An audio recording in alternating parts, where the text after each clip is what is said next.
perceptions of the Amazon are mostly mythical.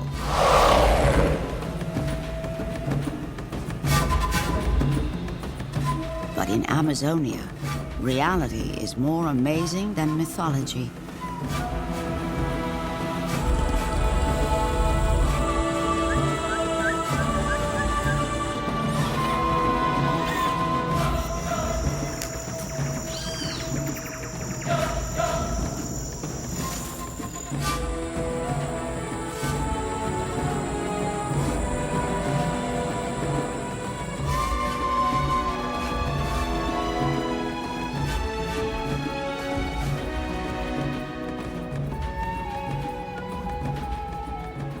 South America has the biggest river, the largest forest, the longest mountain range, and the greatest variety of life forms of all the continents on Earth. Rivers from 5 nations pour into the vast flatland of equatorial Brazil to form the greatest moving mass of fresh water in the world. The Amazon River flows toward the rising sun, and with it, 1/5 of the continental runoff water of the planet.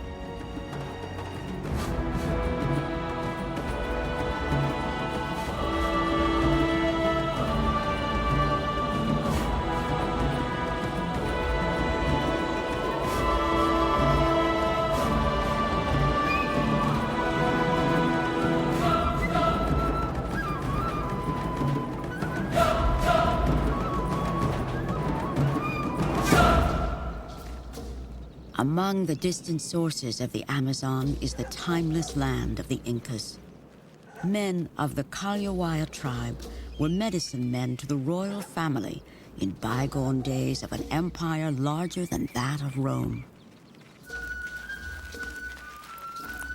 Even now, Calhuaya menfolk journey throughout the Andes, healing people with magic and medicinal plants.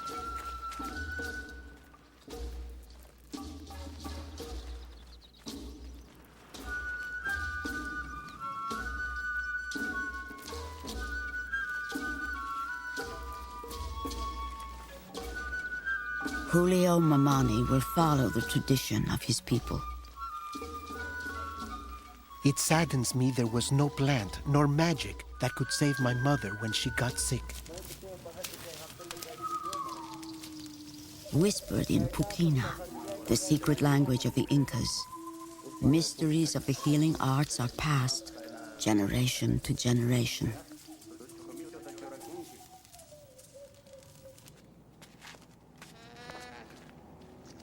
I have made a vow to go to the great tropical forest below our mountain home and return with plants that will increase our power to cure illness and prolong life.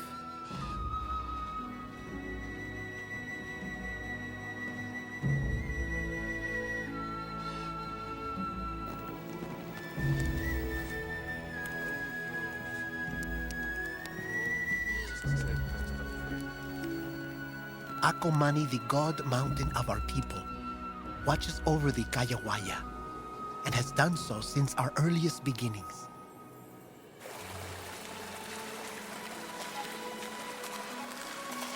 It is said that water trickling from the glaciers of Acomani will lead one to the great river.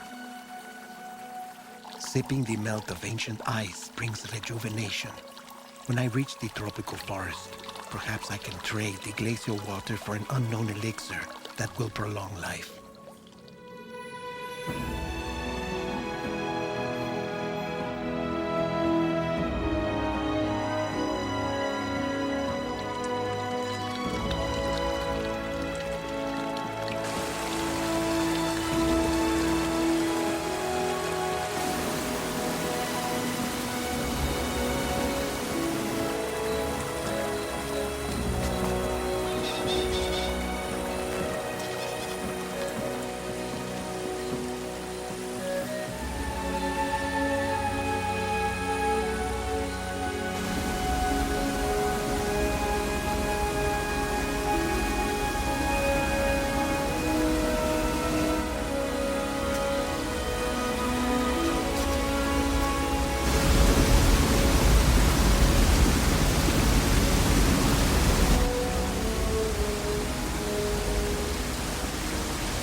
Incas once ruled the highlands where source rivers of the Amazon gouged out some of the deepest canyons on Earth.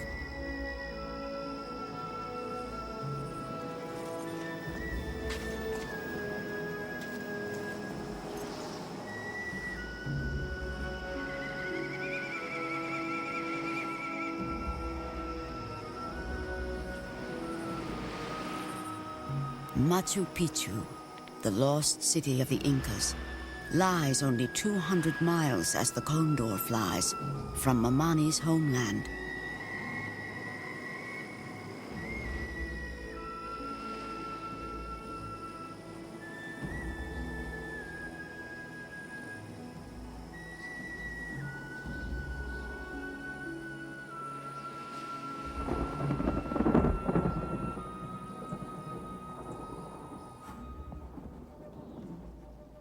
Below the citadel, the Urubamba River cuts its canyon ever deeper on its rush to join the Amazon.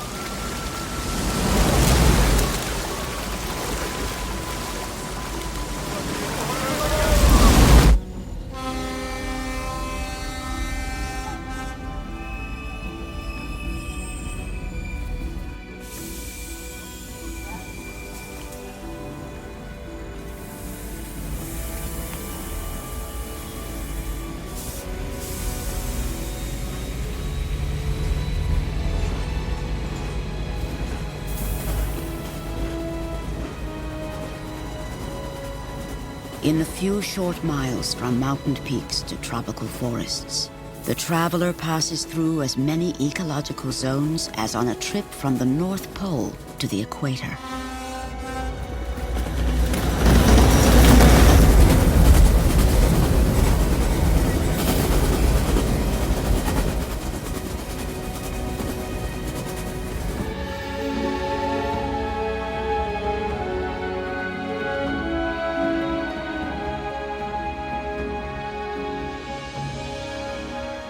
Below the mountains, the trees become an endless sea of green.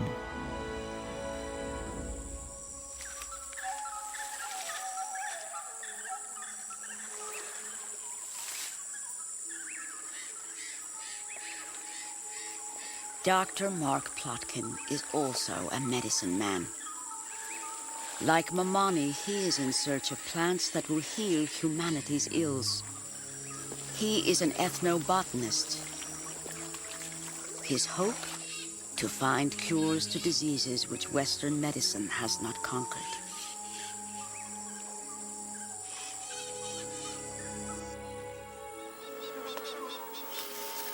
There's a remarkable connection between the plants and peoples of the forest.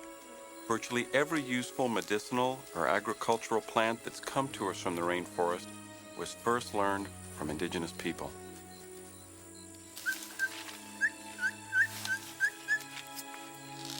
Dr. Plotkin is driven by a dread that some species may disappear before their life-saving attributes are discovered.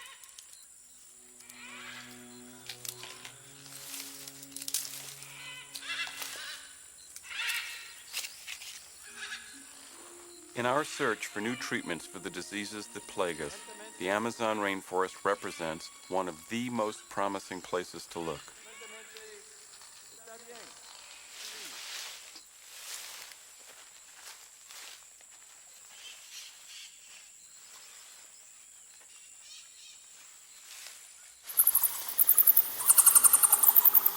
At La Cueva de las Lechuzas, I have reached the edge of the legendary forest.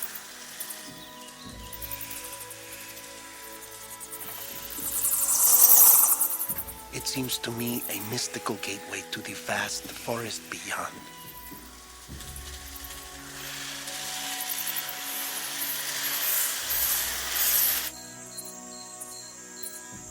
Mamani has reached the flatlands of Amazonia, a region almost large enough to cover the face of the moon.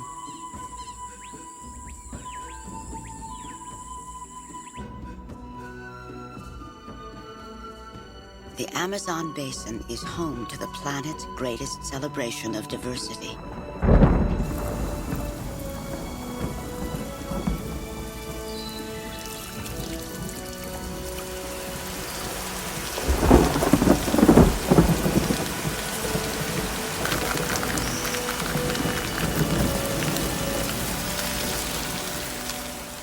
For millions of years, environmental conditions have been favorable to a profusion of life.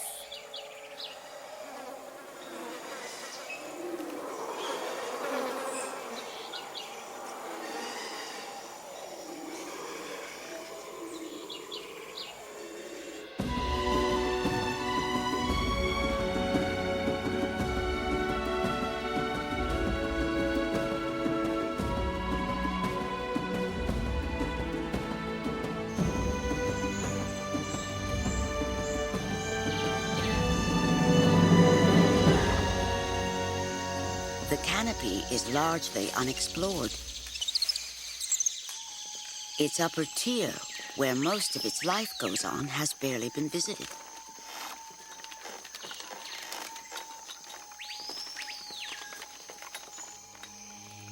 It averages 50 feet thick and amounts to 20,000 cubic miles of wood, water, air, and green leaves.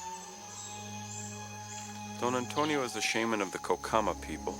He's my friend and my teacher. His knowledge of the healing properties of the Amazon flora is extraordinary. No one knows how many species of living things exist in 2 million square miles of forest canopy.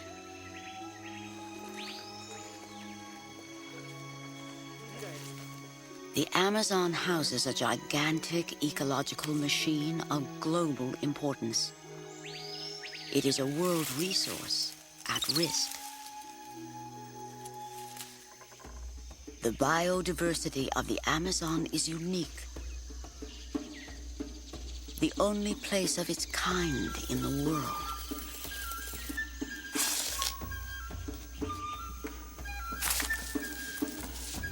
In the light and warmth and water are millions of different species, and many more, perhaps, unknown.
The sloth, called perezoso, or lazy one in Spanish, swims as well as most quadrupeds. A jaguar often jumps in to cross a waterway. At 500 pounds, the tapir is the largest land animal native to South America.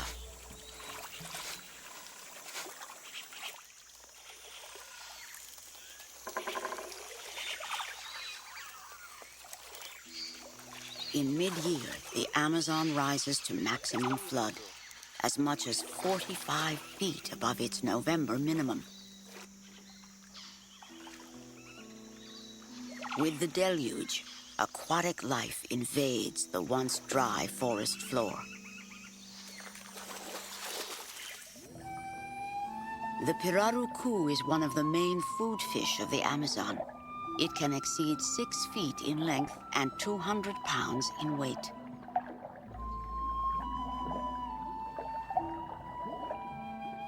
The pippa toad is almost invisible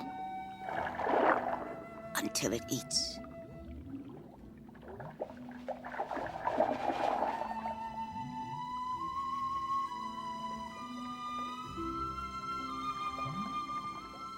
Electric eels deal death with 500-volt shocks.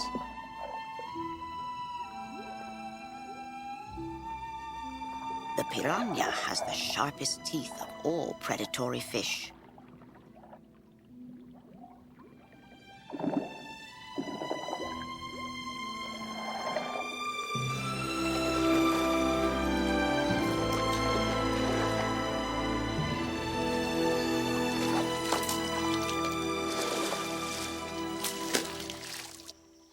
Of all the creatures of the Amazon, the pink dolphin is the most celebrated.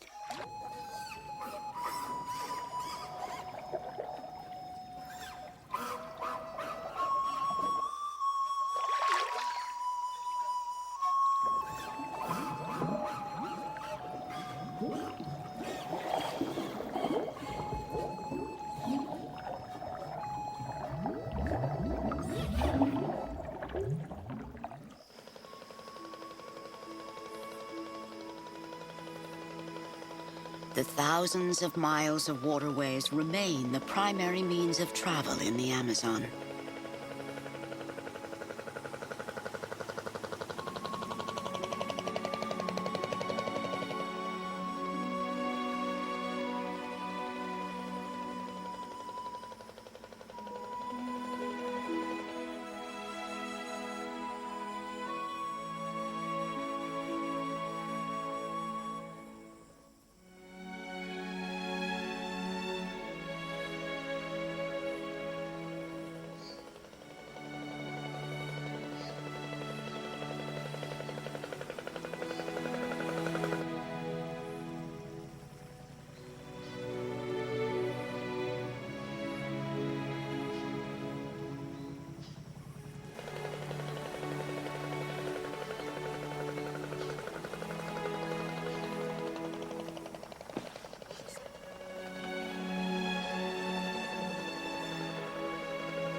The people of the river are known as caboclos, part Indian, part Portuguese, sometimes the blood of Africans. Many are almost as skillful as the Kayawayas with herbal remedies. We have much to learn from one another.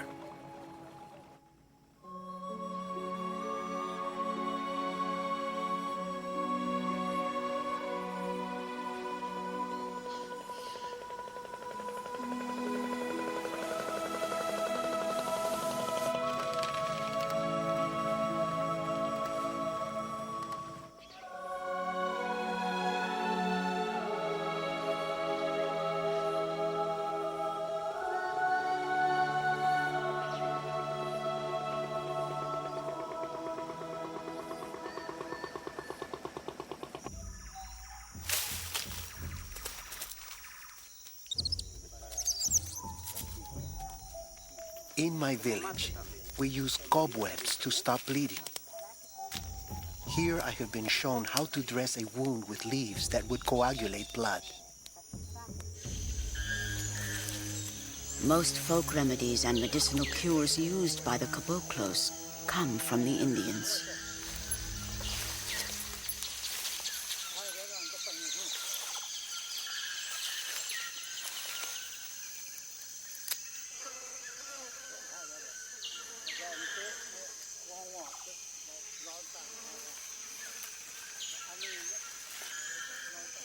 We know that fungi have provided the world with penicillin and other antibiotics, but the potential of tropical fungi remains largely unknown.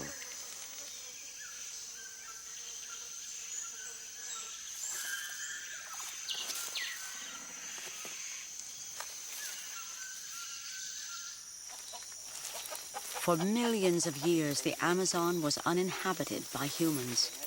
The Indians arrived during the last ice age, which ended a few thousand years ago.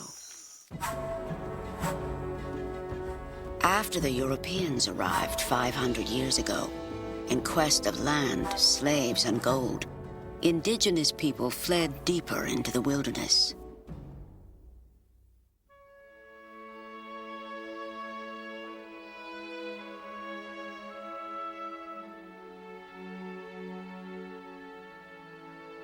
More than 400 tribes have been identified in the Amazon basin.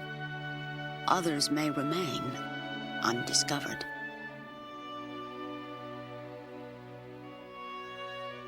With no sense of time beyond tomorrow, they live in hiding, cradled in an everlasting present.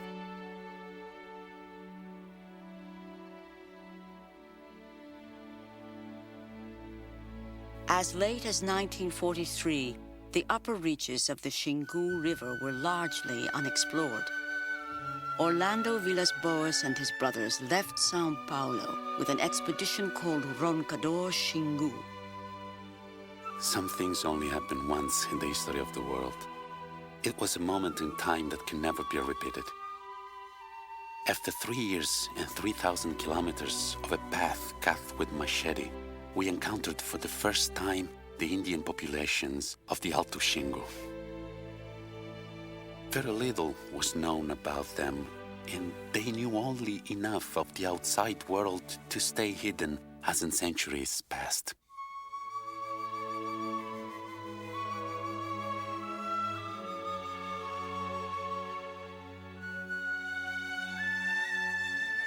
The brothers Villas-Boas won acclaim for their success in postponing the bulldozing march of civilization into the Xingu.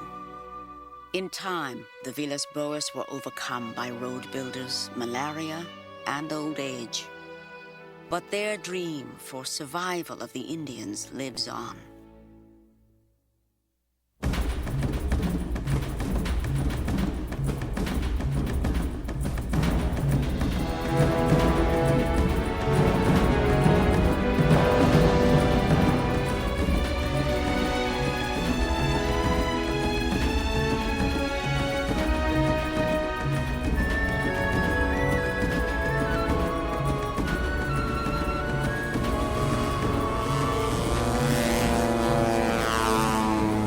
Sidney Pozuelo carries on the legendary work of the brothers Villas-Boas. Sidney's task is to seek out isolated tribes and promote legislation to keep Indian lands off limits to all outsiders.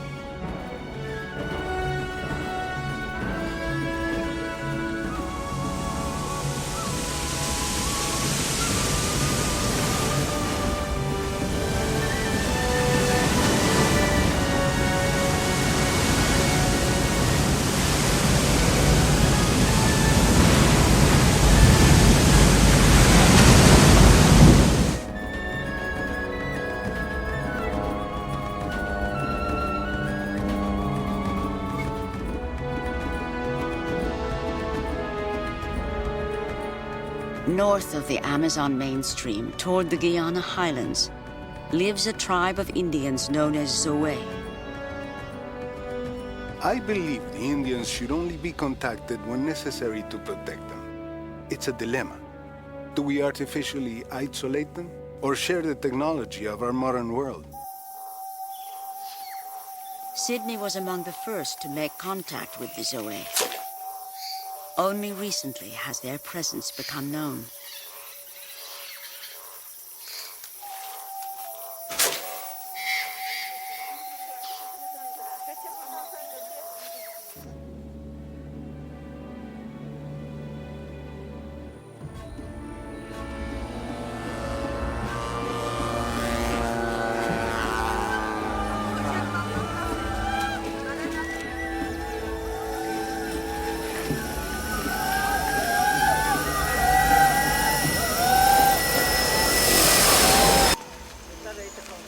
If there are uncontacted people in the Northern Highlands, I would prefer to leave them alone. But it is critical that those who care about them be the first to reach them.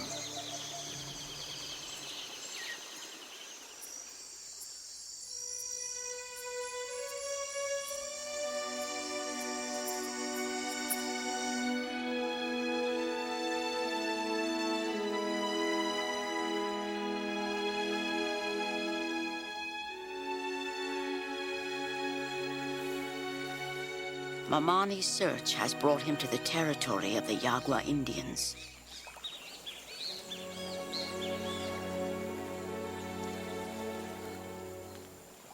The Yaguas have had contact with outsiders for several hundred years. They are a large tribe known for herbal remedies.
The curacao was killed by poison on the tip of the dart.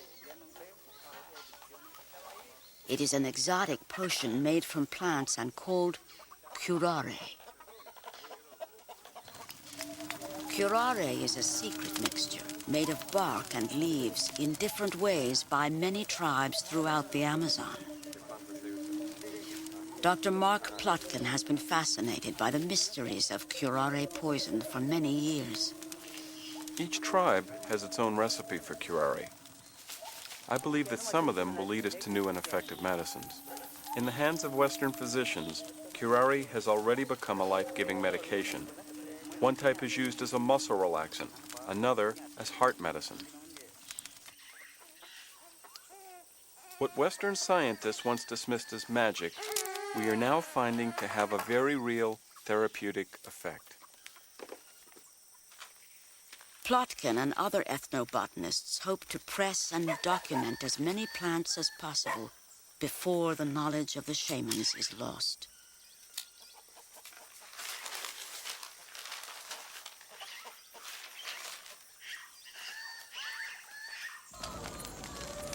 Learning the jealously guarded secrets of indigenous shamans requires genuine friendship and mutual trust.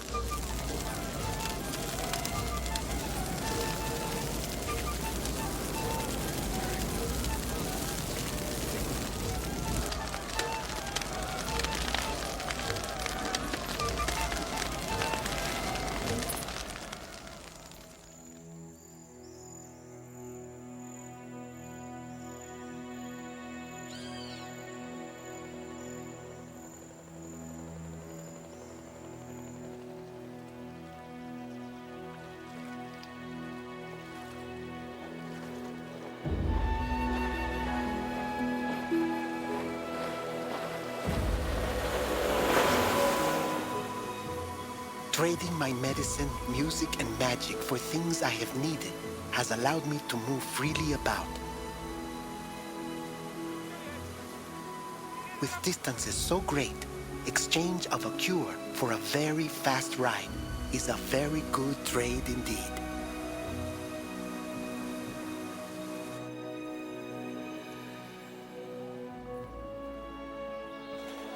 Herbal markets exist in cities and towns all along the Amazon and its tributaries. Plants with true curative power hang side by side with untested elixirs and curious concoctions. Julio Mamani and Dr. Plotkin are medicine men from vastly different worlds, but they share a common quest. Each has come in search of the healing secrets of the Amazon. Each seeks to improve the health of humankind.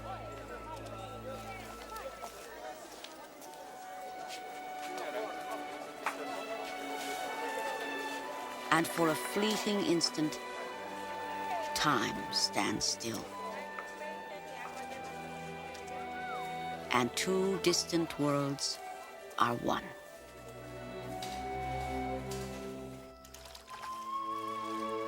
It is time to return. I have traded the melted ice of the God Mountain for the medicine of the Great Forest. I have traded my flute for the long ride home. I will miss the beauty of the Amazon and its many creatures. What wonderful things I have seen to tell my people.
I shall return one day, and if not I, maybe my son will come.